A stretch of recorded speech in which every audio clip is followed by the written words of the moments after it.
Hello friends, स्वागत है आप सभी का लेट्स लर्न ऑनलाइन चैनल पर। आज हम इस वीडियो में एनसीईआरटी साइंस के बुक से क्लास 10th का चैप्टर नंबर 1 रासायनिक अभिक्रिया एवं समीकरण से संबंधित महत्वपूर्ण प्रश्नों का पार्ट 2 डिस्कस करेंगे, जिसमें 30 महत्वपूर्ण प्रश्न होंगे। इससे पहले ऑलरेडी हमने पार्ट 1 करा रखा है, जिसमें 30 महत्वपूर्ण प्रश्नों को हमने डिस्कस किया था।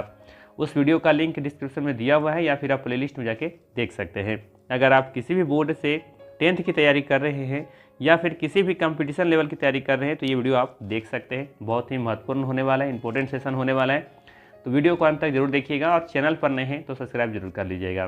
ठीक है, तो चलिए शुरू करते हैं और देखते हैं आज का पहला सवाल। पहला सवाल है, कैल्शियम ऑक्साइड जब जल के साथ अभिक्रिया करता है तो ये बनाता है कैल्शियम हाइड्रोक्साइड। बताना है ये अभिक्रिया किस प्रकार की अभिक्रिया है। विकल्प में है अपघटन अभिक्रिया, संयोजन अभिक्रिया, विस्थापन अभिक्रिया या फिर द्विविस्थापन अभिक्रिया। सही जवाब होगा संयोजन अभिक्रिया। क्यों? क्योंकि हम लोग जानते हैं कि जब दो या दो से अधिक पदार्थ मिल करके जब एक ही उत्पाद बनाता है तो इसे कहते हैं संयोजन अभिक्रिया। ठीक है, सिंपल से याद रखिएगा, जब दो या दो से अधिक पदार्थ मिल करके एक ही उत्पाद बनाते हैं तो उसे कहते हैं संयोजन अभिक्रिया। विकल्प नंबर बी सही होगा। चलिए देखते हैं अगला सवाल। सवाल है, कैल्शियम ऑक्साइड को सामान्य भाषा में क्या कहा जाता है।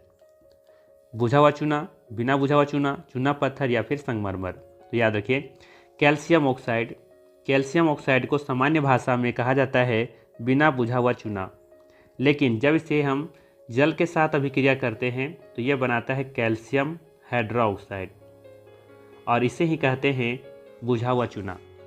ठीक है, तो कैल्शियम ऑक्साइड क्या है? बिना बुझा हुआ चूना है। जब इसमें हम जल के साथ मिला देते हैं, अभिक्रिया करवाते हैं तो क्या बनाता है कैल्शियम हाइड्रोक्साइड, जिसे कहते हैं बुझा हुआ चूना। कैल्शियम ऑक्साइड को ही याद रखिएगा, इसे ही कहते हैं क्विकलाइम। क्या कहते हैं? क्विकलाइम कहते हैं या फिर कली चूना कहते हैं।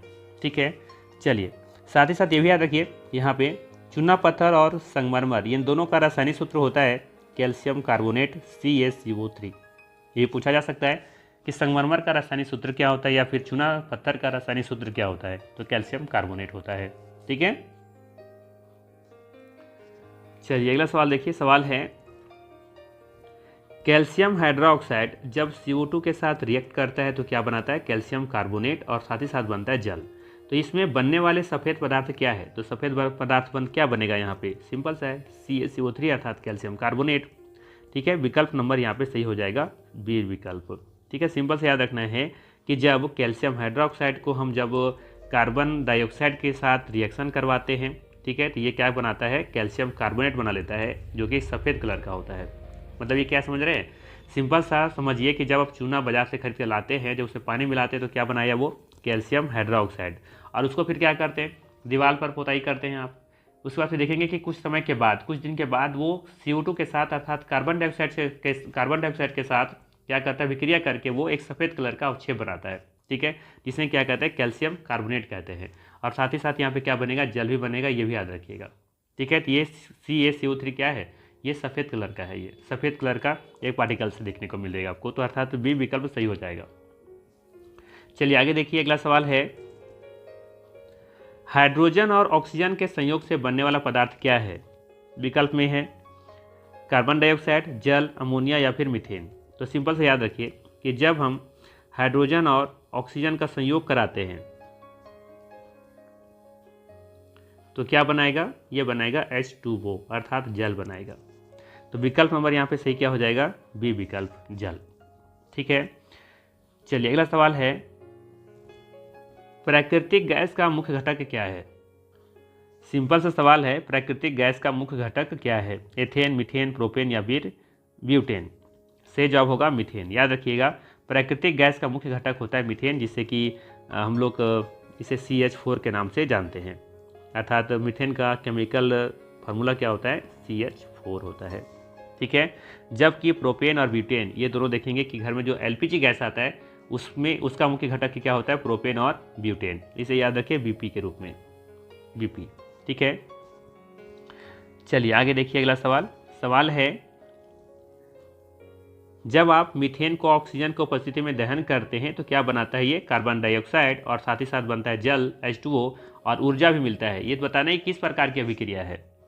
ऊष्माशोषी अभिक्रिया या फिर ऊष्माक्षेपी अभिक्रिया या फिर विस्थापन अभिक्रिया या फिर द्विविस्थापन अभिक्रिया। तो यहाँ से क्या हो रहा है, सिंपल सा चीज़ देखिए कि जब मीथेन को ऑक्सीजन की उपस्थिति में जलाएंगे तो क्या मिलेगा, CO2 मिलेगा, H2O मिलेगा, साथ ही ऊर्जा मिलेगा, एनर्जी मिल रहा है। इसका मतलब है कि ये ऊष्माक्षेपी अभिक्रिया है, ऊष्मा मिल रहा है आपको यहाँ पे, तो ये हो जाएगा इसका सही आंसर बी विकल्प, ऊष्माक्षेपी अभिक्रिया।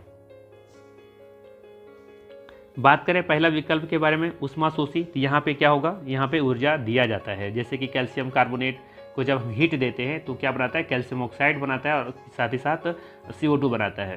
ठीक है, तो यहाँ पे क्या हो रहा है, वहाँ पे ये हुआ कि ऊष्मा को देना पड़ा, तो वहाँ पे कौन सी अभिक्रिया हुआ, ऊष्माशोषी अभिक्रिया। ठीक है, तो ये अंतर याद रखिएगा। चलिए अगला सवाल देखिए, अगला सवाल क्या है, अगला सवाल है श्वसन प्रक्रिया में कौन सा पदार्थ ऑक्सीजन के साथ अभिक्रिया करता है। श्वसन प्रक्रिया में कौन सा पदार्थ ऑक्सीजन के साथ अभिक्रिया करता है। विकल्प में है ग्लूकोज, स्टार्च, प्रोटीन या फिर वसा। सही जवाब होगा ग्लूकोज। और ग्लूकोज का रासायनिक सूत्र भी याद रखिए, ग्लूकोज का रासायनिक सूत्र क्या होता है, CHO लिखिए पहले और यहाँ लिखिए 6-12-6, 6-12-6। ठीक है, ये ग्लूकोज का रासायनिक सूत्र हो गया। जब ये O2 के साथ अभिक्रिया करता है तो ये बनाता है CO2 प्लस H2O और साथ ही साथ ऊर्जा, एनर्जी।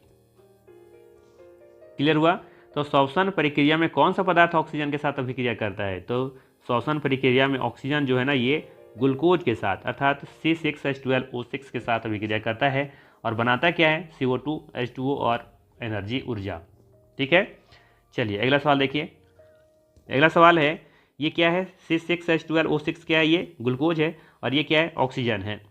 क्या कर रहा है रिएक्शन करके, CO2 बना रहा है और साथ ही साथ H2O और साथ ही साथ क्या बन रहा है, ऊर्जा। ये बताना है किस प्रकार का, किस प्रक्रिया का ये ऊर्जा जो है ना, ये किस प्रक्रिया को दर्शाता है, प्रकाश संश्लेषण, श्वसन, किण्वन या फिर दहन। तो क्या हो जाएगा सही आंसर, श्वसन।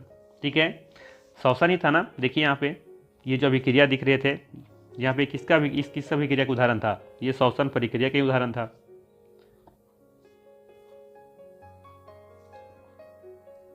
बात करें यहाँ पे पहला विकल्प के बारे में, प्रकाश संश्लेषण क्यों नहीं होगा, क्योंकि ये यहाँ पे देखिएगा तो उल्टा होता है, यहाँ पे रिएक्शन ही उल्टा होता है। वहाँ पे होता क्या है, प्रकाश संश्लेषण में CO2, H2O और ऊर्जा के रूप में प्रकाश लेता है, प्रकाश ऊर्जा है ना, अर्थात सूर्य का प्रकाश ऊर्जा के रूप में लिया और फिर क्या बनाता है, वहाँ पे बनाता है ये वाला ग्लूकोज और साथ ही साथ क्या बनाता है, O2। मतलब आप इस रिएक्शन को ऐसे लिख सकते हैं, CO2 प्लस H2O, साथ ही साथ यहाँ पे क्या लेगा, ये सनलाइट। ठीक है, सनलाइट और साथ ही साथ क्लोरोफिल। ठीक है, और ये क्या बनाएगा, C2H12, सॉरी 6 होगा ना, C6H12 और O6 और साथ ही साथ क्या यहाँ पे रिलीज होगा, O2। तो ये है किसके लिए है, ये रिएक्शन है प्रकाश संश्लेषण के लिए, जबकि ये श्वसन के लिए ये अभिक्रिया। तो मतलब कह सकते हैं कि श्वसन और प्रकाश संश्लेषण का जो अभिक्रिया होता है बिल्कुल उल्टा चलता है। ठीक है, चलिए आगे देखिए। याद कैसे रख सकते हैं, सिंपल से याद रख सकते हैं कि प्रकाश संश्लेषण में ऑक्सीजन रिलीज होता है। ठीक है, जबकि श्वसन में क्या हो रहा है, यहाँ पे देखें श्वसन में क्या होता है कि ऑक्सीजन की हमें ज़रूरत पड़ती है, जबकि प्रकाश संश्लेषण यहाँ पर क्या कर रहा है, ऑक्सीजन को छोड़ रहा है, रिलीज कर रहा है। बस यही अंतर है। चलिए अगला सवाल देखिए। अगला सवाल क्या है, सवाल है कि फेरस सल्फेट को गर्म करने पर कौन सा ठोस पदार्थ बनता है। दिए गए विकल्पों में से बताना है कि फेरस सल्फेट को जब गर्म करते हैं तो कौन सा ठोस पदार्थ बनता है। तो यहाँ पे पहला तो याद रखिए कि जब फेरस सल्फेट को गर्म किया जाता है तो यह अपघटन अभिक्रिया या फिर वियोजन अभिक्रिया करता है या फिर होता है। ठीक है, और इसका साथ ही साथ रिएक्शन याद रखिए, जब हम फेरस सल्फेट को हीट करते हैं, गर्म करते हैं, ठीक है, तो क्या बनाता है, यह बनाता है फेरिक ऑक्साइड। क्या बनाता है, फेरिक ऑक्साइड बनाता है। साथ ही साथ सल्फर डाइऑक्साइड और सल्फर ट्राइऑक्साइड, दो गैसें भी निकलती हैं। ठीक है, इसका सही आंसर क्या हो जाएगा, विकल्प नंबर आप देखेंगे तो बी बिल्कुल ही सही होगा। ठीक है, और ये भी याद रखिएगा ये किस कलर का होता है, ये अवक्षेप जो दिख रहा है ये किस कलर का होता है, तो ये भूरा कलर का होता है। ठीक है, ब्राउन कलर का होता है। चलिए अगला सवाल देखिए। सवाल है कि फेरस सल्फेट को गर्म करने पर कौन सी गैसें निकलती हैं, बता दिया हमने यहाँ पे। ठीक है, क्या निकल रहा है, सल्फर डाइऑक्साइड और सल्फर ट्राइऑक्साइड। SO2 और SO3 कहाँ पे है, विकल्प नंबर बी में दिया हुआ है। ठीक है, चलिए आगे देखिए। अगला सवाल है, लेड नाइट्रेट को गर्म करने पर कौन सी गैस निकलती है। CO2, NO2, SO2 या फिर H2। यह भी आसान सवाल है, बस आपको क्या होना चाहिए यहाँ पे याद, रिएक्शन याद होना चाहिए। ठीक है, तो रिएक्शन पहले लिखिए। जब हम लेड नाइट्रेट को रिएक्शन कराते हैं हीट की उपस्थिति में, ठीक है, तो क्या मिलता है, लेड ऑक्साइड मिलता है जो कि पीला कलर का अवक्षेप होता है। साथ ही साथ मिलेगा आपको NO2 नाइट्रोजन डाइऑक्साइड और साथ ही साथ मिलेगा O2 ऑक्सीजन गैस। ठीक है, तो पूछा है कौन क्या यहाँ पे कि कौन सी गैस निकलती है, तो 2 गैस निकलती है, लेकिन इसमें से विकल्प में से देखेंगे तो दिया हुआ है NO2, अर्थात विकल्प नंबर यहाँ पे B सही हो जाएगा। और ये भी याद रखिए कि ये किस कलर का होता है, तो ये पीला कलर का होता है। चलिए आगे देखते हैं। अगला सवाल देखिए, सवाल है लेड नाइट्रेट के विघटन में बनने वाले पीला रंग का ठोस पदार्थ क्या है। ये क्या है, लेड ऑक्साइड है, अर्थात विकल्प नंबर ए यहाँ पे सही हो जाएगा। कोई इशू नहीं होना चाहिए। देखिए यहाँ पे ये बना था लेड ऑक्साइड, बस कंफ्यूजन यहाँ पे हो सकता है। यहाँ पे देखिए ये वाला कि O2 दिया हुआ है। ठीक है, तो आप ये रिएक्शन याद रखिए यहाँ से। ठीक है, लेड ऑक्साइड PbO होगा। चलिए अगला सवाल देखिए, सवाल क्या है। सवाल सिंपल सा है कि जल के विद्युत अपघटन में कौन सी 2 गैसें निकलती हैं। जल के विद्युत अपघटन में कौन सी 2 गैसें निकलती हैं। तो जब हम जल को विद्युत अपघटन करवाते हैं ना, ये है जल, ऐसे जब विद्युत अपघटन कराते हैं तो मिलेगा आपको H2 गैस और साथ ही साथ O2 गैस, अर्थात हाइड्रोजन मिलेगा और ऑक्सीजन मिलेगा। विकल्प नंबर ए सही होगा। साथ ही साथ सवाल है आपसे कि जल के विद्युत अपघटन में हाइड्रोजन और ऑक्सीजन का आयतन अनुपात क्या होता है। तो याद रखिए 2:1 होता है। ठीक है, जल के विद्युत अपघटन में हाइड्रोजन और ऑक्सीजन का आयतन कितना होता है, अनुपात 2:1 होता है। ठीक है, मतलब ये कह सकते हैं सिंपल सा कि जब हम इसे हाइड्रोजन और ऑक्सीजन को जल के विद्युत अपघटन करके तोड़ते हैं इसे, तो हाइड्रोजन गैस मिलेगा और ऑक्सीजन गैस मिलेगा। ठीक है, तो मान लेते हैं अगर टोटल लगा तो मान लेते हैं कि 3 kg पानी है, तो इसमें से 2 kg आपको क्या मिलेगा, हाइड्रोजन मिलेगा और 1 किलो क्या मिलेगा, ऑक्सीजन मिलेगा। सीधी सी बात है। चलिए अगला सवाल देखिए, सवाल क्या है। सवाल है निम्न में से कौन सी अभिक्रिया प्रकाशीय विघटन का उदाहरण है। बताना है कि निम्न में से कौन सी अभिक्रिया प्रकाशीय विघटन का उदाहरण है। दिए गए विकल्पों में से बताना है, बताइए कौन सा इसका सही आंसर होगा। तो सिंपल सा क्या है, प्रकाशीय विघटन का क्या मतलब है कि सूर्य के प्रकाश में टूटने वाली अभिक्रिया, जो कि अब देखेंगे विकल्प नंबर B सही होगा, जिसके बारे में ऑलरेडी हम सेट नंबर 1 में चर्चा कर चुके हैं। ठीक है, जब हम AgCl को प्रकाश में रखते हैं, सूर्य के प्रकाश में रखते हैं, तो ये सिल्वर और क्लोरीन गैस में टूट जाता है। ठीक है, ये इसको क्या कहते हैं, इसको कहते हैं प्रकाशीय विघटन या फिर प्रकाशीय वियोजन कहते हैं। बात करें पहला विकल्प के बारे में, तो ये देखेंगे ये भी क्या है, ये वियोजन है, लेकिन ये तापीय वियोजन है, उसमें वियोजन है। ठीक है, ये विघटन अभिक्रिया का ही उदाहरण है, लेकिन ये याद रखिएगा उसमें वियोजन है, जबकि ये देखिए संयोजन अभिक्रिया का उदाहरण है। ठीक है, ये क्या है, ये एक दहन अभिक्रिया है। CH4 अर्थात मीथेन को जब हम ऑक्सीजन की उपस्थिति में जब दहन करते हैं तो क्या मिलता है, CO2 मिलता है और H2O मिलता है। ठीक है, और साथ ही साथ ऊर्जा भी मिलता है, एनर्जी के रूप में, हीट के रूप में। ठीक है, तो ये किस तरह का अभिक्रिया है, तो ये दहन अभिक्रिया है। ठीक है, दहन अभिक्रिया के बारे में हम ये भी कह सकते हैं कि जब कोई पदार्थ ऑक्सीजन के साथ जलता है और ऊष्मा या प्रकाश दोनों उत्पन्न करता है तो उसे दहन अभिक्रिया कहते हैं। ठीक है, चलिए आगे देखते हैं। अगला सवाल है सिल्वर क्लोराइड AgCl का रंग क्या होता है, काला, भूरा, सफ़ेद या फिर पीला। तो इसका सही जवाब होगा सफ़ेद। याद रखिएगा सिल्वर क्लोराइड का रंग क्या होता है, सफ़ेद होता है, लेकिन प्रकाश में धीरे धीरे ये ग्रे कलर का हो जाता है, ब्राउन कलर का हो जाता है। ठीक है, यहाँ पे इसे हम ग्रे ही कहेंगे, ब्राउन नहीं कहेंगे, क्योंकि थोड़ा सा इसमें अंतर होता है। ग्रे कलर में क्या होता है ना, ग्रे का जो रंग होता है थोड़ा सा ये सिल्वर या राख जैसा होता है ग्रे का, जबकि ब्राउन कलर का जो कलर होता है ना, ये मिट्टी या लकड़ी जैसा रंग होता है इसका। ठीक है, तो दोनों में अंतर है। तो हम कहेंगे कि सिल्वर क्लोराइड का जो रंग होता है सफ़ेद होता है, जैसे जैसे इसको प्रकाश के उपस्थिति में रखते हैं तो धीरे धीरे इसका कलर कैसा हो जाता है, ग्रे कलर का हो जाता है, या फिर कह सकते हैं ये सिल्वर या राख जैसा होता है। ठीक है, मतलब सिंपल सा काला और सफ़ेद का मिश्रण आप कह सकते हैं। ठीक है, चलिए आगे देखते हैं अगला सवाल। अगला सवाल है कि निम्न में से कौन सी विस्थापन अभिक्रिया है। बताना है दिए गए विकल्पों में से कौन सी विस्थापन अभिक्रिया है। तो यहाँ पे विस्थापन अभिक्रिया के बारे में याद रखिए कि जब कोई अधिक अभिक्रियाशील धातु किसी यौगिक से कम अभिक्रियाशील धातु को हटा देती हैं तो उसे विस्थापन अभिक्रिया कहते हैं।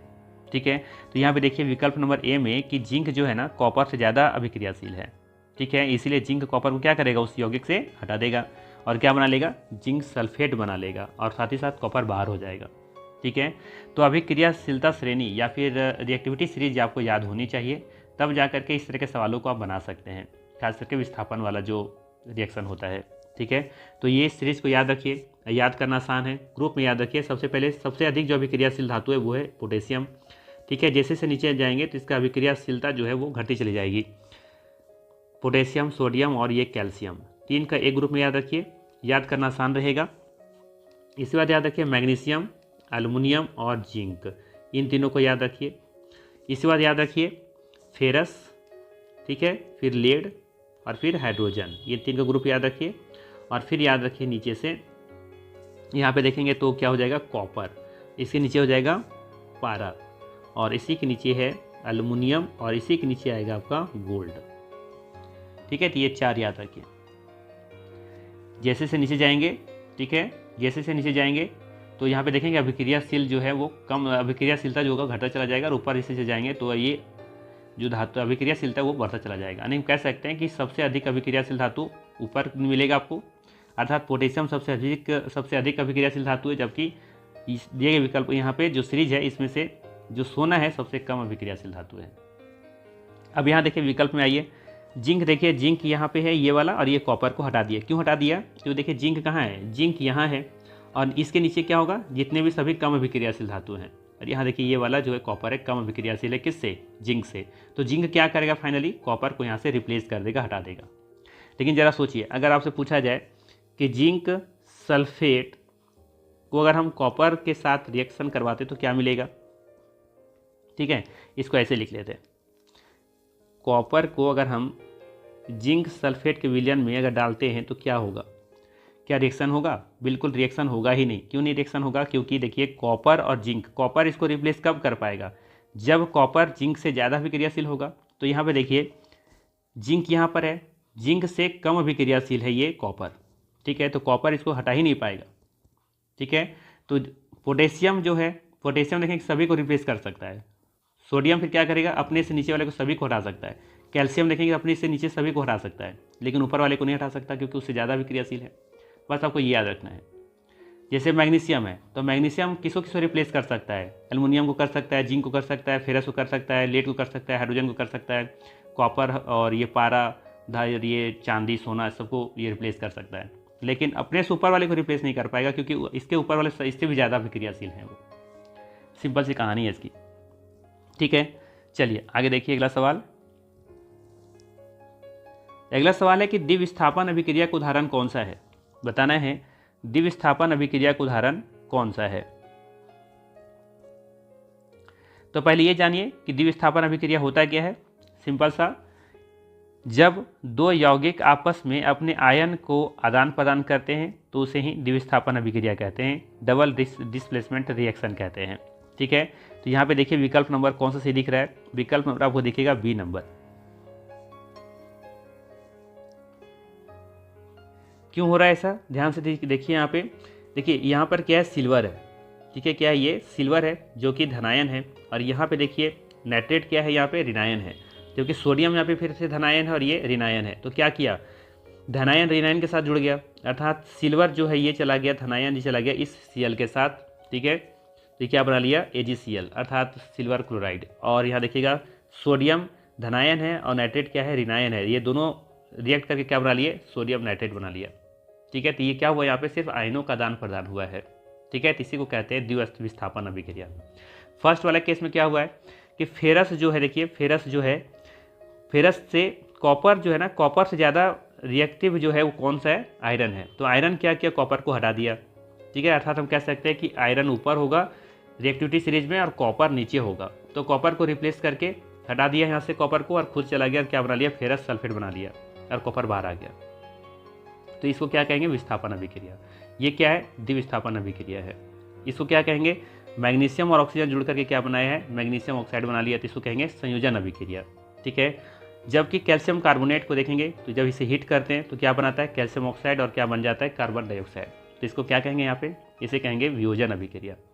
खास इसको ये भी कह सकते हैं तापीय वियोजन कह सकते हैं, ठीक है, क्योंकि ऊष्मा दिया जा रहा है, उसमें वियोजन कह सकते हैं आप, विघटन अभिक्रिया भी कह सकते हैं, ठीक है।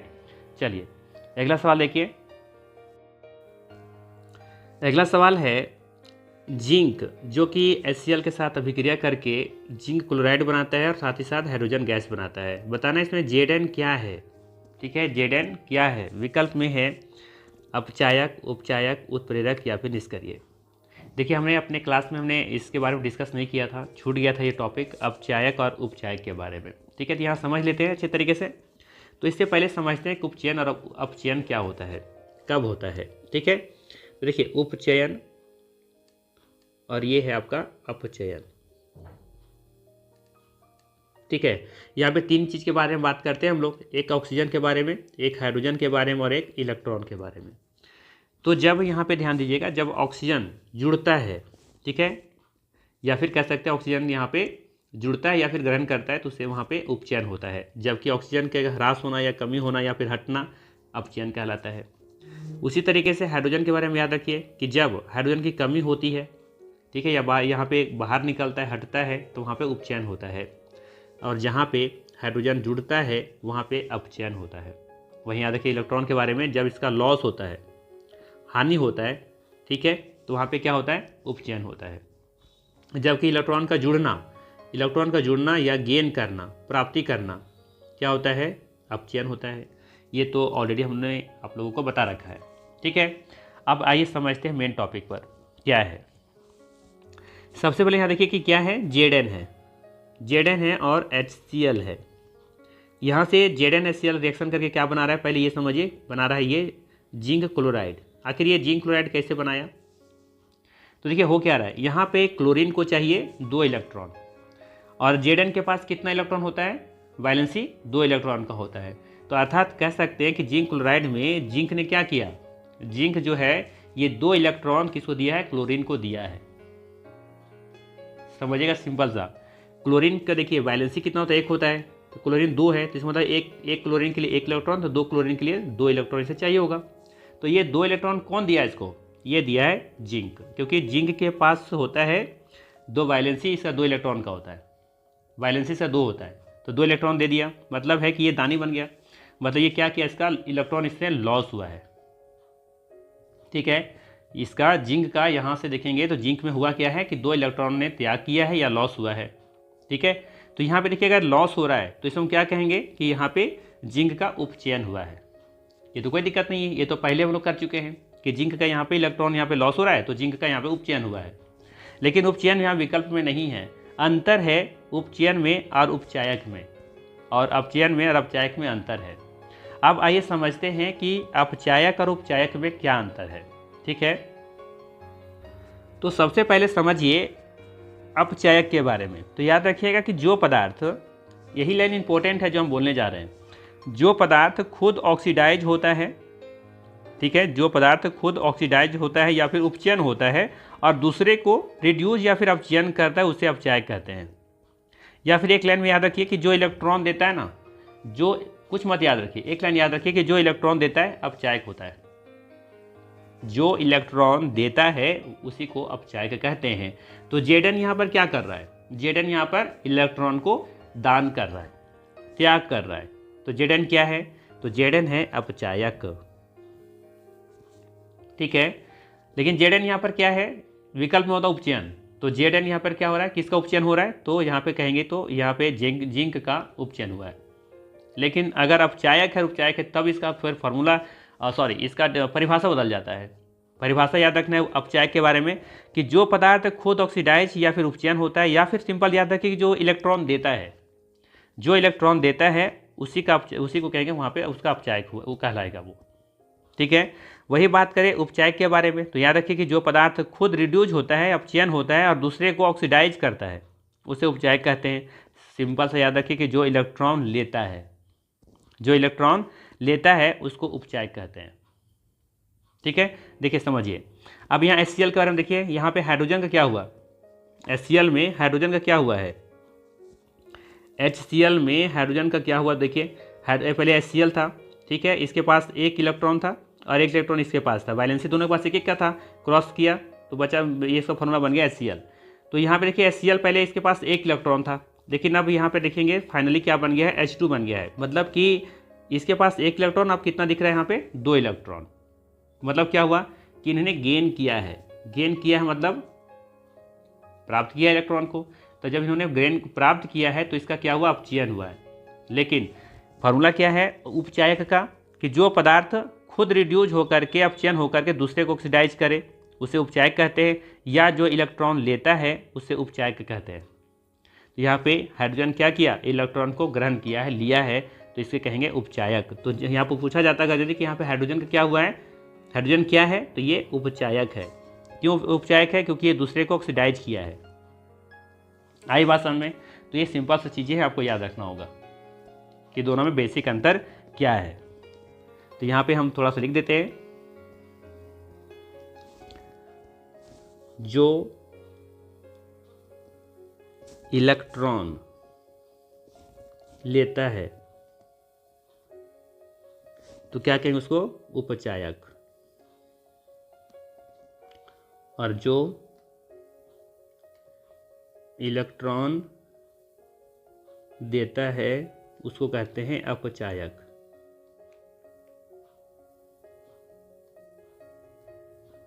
ठीक है, तो यहाँ पर Zn क्या है, जिंक क्या है, तो जिंक क्या किया था, इलेक्ट्रॉन को दिया था, तो ये क्या हो जाएगा, अपचायक। ठीक है, एक सवाल और है यहाँ से, थोड़ा बहुत जो कन्फ्यूजन होगा यहाँ से क्लियर हो जाएगा। देखिए कॉपर ऑक्साइड ये H2 के साथ रिएक्ट करके क्या बनाता है, कॉपर और जल बनाता है। तो इसमें बताना है कि कॉपर ऑक्साइड क्या है, कॉपर ऑक्साइड क्या है, अपचायक है, उपचायक है, उत्प्रेरक है, या फिर निष्क्रिय है। ठीक है, तो पहले इसका सही आंसर देखते क्या होगा, इसका सही आंसर होगा उपचायक। ठीक है, क्या हो जाएगा, उपचायक होगा। क्यों होगा, अब ये समझिए। उपचायक का क्या कंडीशन था, कहता है कि जो पदार्थ खुद रिड्यूज होता है या फिर ऑक्सीजन को खोता है या इलेक्ट्रॉन को त्याग करता है।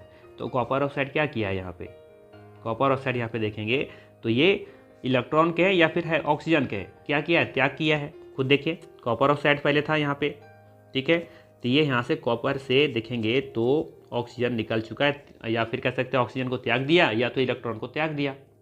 दोनों कंडीशन है, या तो ऑक्सीजन को त्याग दे या तो इलेक्ट्रॉन को त्याग दे। तो हम कह सकते हैं यहाँ पे इसका क्या हुआ है, उपचायक हुआ है। मतलब आपको समझ में आ रहा होगा कि जहाँ पे जिसका उपचयन हुआ है उसको वहाँ पे अपचायक कहेंगे, जहाँ पे अपचयन हुआ है वहाँ पे उपचायक कहेंगे। उल्टा चल रहा है ना। अगर आपसे पूछा जाए यहाँ पर कि कॉपर ऑक्साइड का क्या हुआ यहाँ पे, तो देखेंगे कि ऑक्सीजन यहाँ से क्या हो रहा है, निकल रहा है बाहर। तो ऑक्सीजन का बाहर निकलना मतलब कि इसका क्या हुआ है, अपचयन हुआ है। तो इसका उल्टा क्या, उपचायक। तो ये इस तरह से उल्टा याद रख सकते हो रिलेशन। अब बात समझ में आया क्या हो रहा है यहाँ पे। तो सिंपल से याद रखिए कि इलेक्ट्रॉन को त्याग करना या ऑक्सीजन को छोड़ देना, त्याग करना ही क्या कहलाता है, उपचायक कहलाता है। तो यहाँ पे देखिए कॉपर ऑक्साइड का क्या हुआ है, तो इसका हुआ है उपचायक। ठीक है, समझ में आया, क्लियर हुआ। क्यों हुआ ऐसा, क्योंकि कॉपर ऑक्साइड जो है ये खुद रिड्यूज हुआ है ना, इसीलिए यह ऑक्सीडाइजिंग एजेंट है, उपचायक है। चलिए आगे देखते हैं। अगला सवाल है, उपचयन ऑक्सीडेशन क्या है, इलेक्ट्रॉन का ग्रहण करना, इलेक्ट्रॉन का त्याग करना, ताप का बढ़ना, या फिर रंग का बदलना। तो सही जवाब क्या होगा, विकल्प नंबर आप देखेंगे तो सही हो जाएगा बी नंबर, इलेक्ट्रॉन का त्याग। क्यों होगा, क्योंकि सिंपल सा उपचयन क्या कहता है, उपचयन का मतलब है इलेक्ट्रॉन का त्याग करना, लॉस ऑफ इलेक्ट्रॉन। ठीक है, या ये भी कह सकते हैं उपचयन कब होता है, जब ऑक्सीजन का जुड़ना होता है या फिर हाइड्रोजन का हटना होता है, यही ना। तो सिंपल से याद रखना है, और ऑक्सीडेशन कब होगा, जब इलेक्ट्रॉन का त्याग होगा या फिर ऑक्सीजन का जुड़ना होगा या तो हाइड्रोजन का हटना होगा। ठीक है, चलिए आगे देखते हैं अगला सवाल। सवाल है, अपचयन रिडक्शन क्या है, अपचयन या फिर रिडक्शन क्या है, इलेक्ट्रॉन का त्याग, इलेक्ट्रॉन का ग्रहण, या फिर ऑक्सीजन का बढ़ना, या फिर ऊर्जा का निकलना। तो अपचयन क्या है, याद कीजिए, ऑक्सीजन में इसमें क्या होता है, ऑक्सीजन से घटता है, लॉस होता है। ठीक है, जबकि हाइड्रोजन का क्या होता है, जुड़ना होता है, और इलेक्ट्रॉन का भी जुड़ना होता है। ठीक है, तो देखिए इलेक्ट्रॉन का यहाँ पे त्याग है, ठीक है, ये तो होगा नहीं। ठीक है, क्योंकि इलेक्ट्रॉन का यहाँ पे प्राप्ति होती है, इलेक्ट्रॉन का ग्रहण, तो ये सही है, विकल्प नंबर बी सही हो जाएगा, क्योंकि इलेक्ट्रॉन ग्रहण करना मतलब वहाँ पे अपचयन हुआ है। ऑक्सीजन का बढ़ना अब उपचयन कहलाएगा, जबकि ऊर्जा का निकलना, ठीक है, तो ये तो हर रिएक्शन में हो सकता है ना। चलिए आगे देखते हैं। अगला सवाल है, कौन सी अभिक्रिया रिडॉक्स है? बताना है कि कौन सी अभिक्रिया रिडॉक्स अभिक्रिया है दिए गए विकल्पों में से। तो यहाँ पे पहले तो याद रखिए रिडॉक्स अभिक्रिया क्या है। तो रिडॉक्स अभिक्रिया वहाँ पे होता है जहाँ पे एक पदार्थ इलेक्ट्रॉन को देता है और दूसरा इलेक्ट्रॉन को लेता है, ठीक है। उसी अकॉर्डिंग आगे बढ़ते हैं और देखते हैं पहला विकल्प। देखिए यहाँ पे सिर्फ क्या हो रहा है, आयन को बदल रहे हैं, द्विविस्थापन है, रिडॉक्स अभिक्रिया यहाँ पे नहीं है, ठीक है।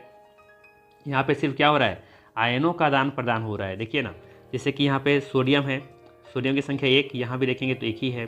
क्लोरीन यहाँ पर 1 है, यहाँ भी देखेंगे तो क्लोरीन 1 ही है। यहाँ पे सिल्वर Ag है, यहाँ भी Ag है, और यहाँ पे NO3 है और यहाँ भी NO3 है। मतलब सिर्फ यहाँ पे क्या हो रहा है, आयन का आदान प्रदान हो रहा है। ये द्विविस्थापन अभिक्रिया का उदाहरण है, ठीक है। बी विकल्प को देखिए, यहाँ पे क्या है, जिंक है, यहाँ भी जिंक है, ठीक है। कॉपर है यहाँ पर, यहाँ भी कॉपर है, और यहाँ सल्फेट, यहाँ भी सल्फेट है। तो यहाँ पे हो क्या रहा है, देखिए फाइनली यहाँ पे ऐसा लगेगा जैसे कि ये भी यहाँ पे रिडॉक्स अभिक्रिया नहीं है, इलेक्ट्रॉन का न देना हो रहा है न लेना हो रहा है। लेकिन ध्यान से अगर आप देखेंगे तो पाएंगे कि कुछ तो गड़बड़ है। क्या गड़बड़ है समझिए, यही ध्यान से देखने की ज़रूरत है। देखिए ध्यान से, यहाँ से हो क्या रहा है, कॉपर और सल्फेट के बीच में पहले क्या हुआ होगा, कॉपर का होता है वैलेंसी 2 और सल्फेट का भी होता है 2, अर्थात आपस में इन्होंने अदला बदली करके क्या बना लिया, कॉपर सल्फेट बना लिया। लेकिन जब इस विलयन से जब कॉपर बाहर निकला तो अपना इलेक्ट्रॉन लेकर के निकलेगा। कॉपर सल्फेट से जब बाहर कॉपर निकलेगा तो अपना इलेक्ट्रॉन लेकर के बाहर निकलेगा ना। तो इसका मतलब है ये जो कॉपर है, ठीक है, कॉपर है, तो इसके पास इसके साथ जो था 2 कॉपर दिया होगा इसको, कॉपर का 2 जो वैलेंस था इलेक्ट्रॉन, वो किसको दिया होगा, सल्फेट को दिया होगा, ठीक है। आयन का आदान प्रदान किए होंगे। लेकिन यहाँ पे हुआ क्या है, यहाँ पे जब कॉपर बाहर निकला तो इलेक्ट्रॉन अपना लेकर के निकला होगा, मतलब इन्होंने क्या किया, यहाँ से ग्रहण कर लिया, ठीक है। जबकि जिंक क्या किया, जिंक का वैलेंसी होता है 2, ठीक है। तो जिंक क्या किया होगा, 2 इलेक्ट्रॉन यहाँ पे अब देखेंगे तो किसको दिया होगा, इस सल्फेट को दिया होगा। क्योंकि जिंक सल्फेट कैसे बना होगा, क्योंकि जब तक इन्होंने आयन को आदान प्रदान नहीं करेंगे तब तक जिंक सल्फेट बनेगा ही नहीं। तो इसका मतलब है कि यहाँ पे आयनों का आदान प्रदान हुआ है, ठीक है। मतलब सिंपल सा याद रखिए कि जिंक यहाँ पे सल्फेट को इलेक्ट्रॉन दिया है, जबकि कॉपर यहाँ से लेकर के बाहर निकला है, ठीक है। अर्थात इलेक्ट्रॉन, कॉपर यहाँ से इलेक्ट्रॉन लिया है सल्फेट के विलयन से, जबकि जिंक यहाँ पे सल्फेट को दिया है, ठीक है। तो हम कह सकते हैं कि यहाँ पे जिंक का क्या हुआ है, ऑक्सीडेशन हुआ है, जबकि कॉपर कब देखेंगे यहाँ पे, तो यहाँ पे इसका हुआ रिडक्शन। तो यहाँ पे अपचयन और उपचयन अभिक्रिया हुई है, अर्थात कह सकते हैं यहाँ पे रिडॉक्स अभिक्रिया हुआ है। विकल्प नंबर बी सही होगा, ठीक है। बाकी विकल्प में भी आप ऐसे ही करके देखेंगे, ठीक है। और अगर फिर भी दिक्कत होगा तो मुझे कमेंट करके बताइएगा कि यहाँ पर ऐसा क्यों हुआ, ठीक है। तो फिर हम कोशिश करेंगे इस क्वेश्चन को स्पेशल फिर से हम किसी वीडियो में बता देंगे आप लोग को। वैसे थोड़ा सा देखिए, यहाँ पे कैल्शियम कार्बोनेट और यहाँ पे कैल्शियम ऑक्साइड प्लस CO2 में यहाँ पे क्या हो रहा है, यहाँ पे देखेंगे सिर्फ टूट रहा है, यहाँ पे इलेक्ट्रॉन ट्रांसफर हो ही नहीं रहा। खुद अब देखिएगा ना, यहाँ पे कुछ भी सिर्फ टूट रहा है, ये अलग नहीं हो रहा है, ठीक है, ध्यान रखिएगा। बाकी विकल्प में ऐसे ही लॉजिक लगाइए जैसे हमने लॉजिक लगाया है विकल्प नंबर बी में। चलिए आगे देखते हैं। अगला सवाल है फेरस, ठीक है। ये कॉपर सल्फेट के विलयन में जब हम घोल में डालते हैं तो क्या बनाता है, फेरस सल्फेट और कॉपर में कॉपर बनता है। इसमें फेरस क्या करता है, अपचयन करता है, उपचयन करता है, दोनों है या इनमें से कोई नहीं।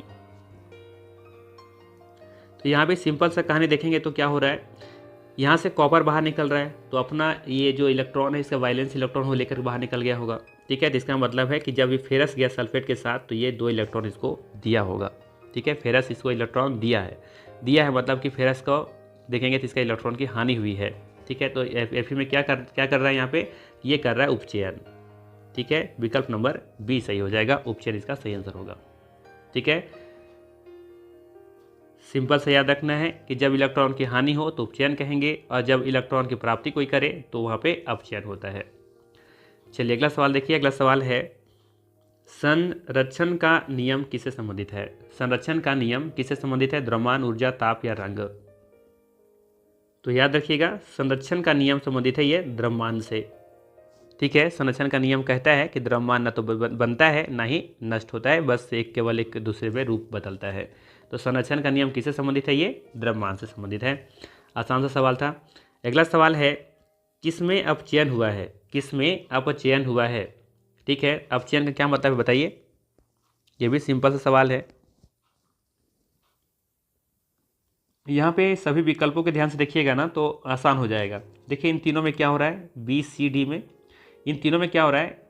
इस पर देखेंगे Fe से क्या हो जा रहा है? Fe2+। इसका मतलब क्या है कि 2 इलेक्ट्रॉन इन्होंने दान कर दिया है, अर्थात आयरन में यहाँ देखेंगे तो इलेक्ट्रॉन की हानि हो रही है। हानि का मतलब है कि उपचयन होना। तो इन तीनों में क्या हुआ है? इन तीनों में हुआ है उपचयन। जबकि यहाँ देखिए कॉपर ऑक्साइड में ऑक्सीजन का क्या हो रहा है? यहाँ पे हटना हो रहा है, हट जा रहा है। तो हटना क्या होता है? अपचयन होता है। विकल्प नंबर ए सही हो जाएगा। ठीक है, तो ये तो आसान सा सवाल था। अगला सवाल देखिए, अगला सवाल है, अधिक अभिक्रियाशील धातु क्या करती है? खुद हट जाती है, या फिर कम अभिक्रियाशील को विस्थापित करती है, फिर प्रतिक्रिया नहीं करती है, फिर गैस बनाती है? सही जवाब होगा कम अभिक्रियाशील को विस्थापित करती है। अधिक अभिक्रियाशील धातु कम अभिक्रियाशील धातु को विस्थापित करती है। बी विकल्प सही होगा। अगला सवाल है, संक्षारण रोकने का उपाय कौन सा है? पेंट करना, तेल लगाना, गैल्वेनेशन या फिर उपयुक्त में से सभी? तो हो जाएगा सभी। पेंट करना, तेल लगाना, गैल्वेनेशन, ये सभी क्या है? संक्षारण रोकने का एक तरीका है। अगला सवाल है, गैल्वेनेशन क्या करता है? लोहे पर जस्ता जिंक की परत चढ़ाना। सवाल है कि गैल्वेनेशन क्या है? लोहे पर जस्ता जिंक की परत चढ़ाना, लोहे को गर्म करना, लोहे को काटना या फिर लोहे को ठंडा करना? तो गैल्वेनेशन का मतलब होता है लोहे पर जिंक की परत को चढ़ाना। ठीक है। अगला सवाल है, विकृत गंधिता किससे संबंधित है? धातु से, वसा और तेल से, गैस से या फिर अम्ल से? सही जवाब होगा वसा और तेल से। एक आखिरी सवाल है, चिप्स के पैकेट में नाइट्रोजन गैस क्यों भरी जाती हैं? चिप्स के पैकेट में नाइट्रोजन गैस क्यों भरी जाती हैं? स्वाद बढ़ाने के लिए, वजन बढ़ाने के लिए, ऑक्सीकरण को रोकने के लिए या फिर रंग बदलने के लिए? सही जवाब होगा ऑक्सीडेशन रोकने के लिए, है ना। चिप्स के पैकेट में नाइट्रोजन गैस क्यों भरी जाती है? तो ऑक्सीडेशन को रोकने के लिए। विकल्प नंबर सी सही होगा। और एक सवाल आप लोग के लिए है, इसका जवाब आप लोग कमेंट बॉक्स में दीजिएगा। संक्षारण किस प्रकार की अभिक्रिया है? अपचयन, उपचयन, रिडॉक्स या फिर वियोजन? ठीक है, तो ये वीडियो अच्छा लगा हो तो लाइक जरूर कीजिएगा, चैनल पर नए तो सब्सक्राइब जरूर कीजिएगा। मिलते हैं फिर इसी तरह के नेक्स्ट वीडियो में। Thanks for watching.